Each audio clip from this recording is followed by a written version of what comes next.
Ahoj všichni, já vás po strašně dlouhé době vítám u nového videa. Dnešní video bude vlog a nebude to ledajaký vlog, protože dneska si jdu nechat konečně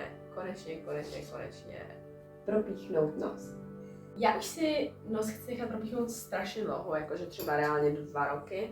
A já jsem měla vždycky prostě nějakou výmluvu, proč si ho nenechat píchnout. A teď jsem si konečně řekla, holka, bude ti 20, žijeme jenom jednou a jestli si ho teď nenecháš píchnout, tak to budeš litovat. Takže jsem se objednala na Nostril a reálně za pár hodin tam jdu, takže... I přesto, že bych tam teda v budoucnu chtěla nosit kroužek, si to nechám píchnout jakoby výš. Mně se často ty kroužky nechají píchnout níž, ale já si to chci nechat píchnout výš, protože tam chci nosit jakoby větší kroužek, třeba 8-9 mm v budoucnu, takže si to chci nechat píchnout prostě přesně tak, jak si to jako představuju, chápete, to je jasný. To je jasný. Reálně mi už došly nápady na to, co říct, takže asi ukončím moje kecání a prostě se trošku pohneme s tím videem, ať se taky něco děje.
Já jsem objednaná na 4 na Nostril.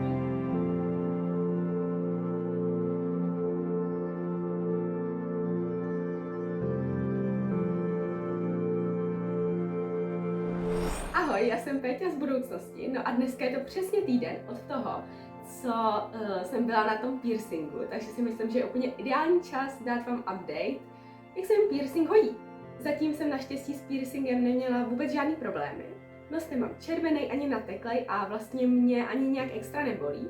Ještě bych vám taky chtěla říct, jak moc teda to propíchnutí bolelo. Za mě bych té bolesti dala tak 4 z 10, byla to fakt chvilička a dalo se to úplně v pohodě vydržet.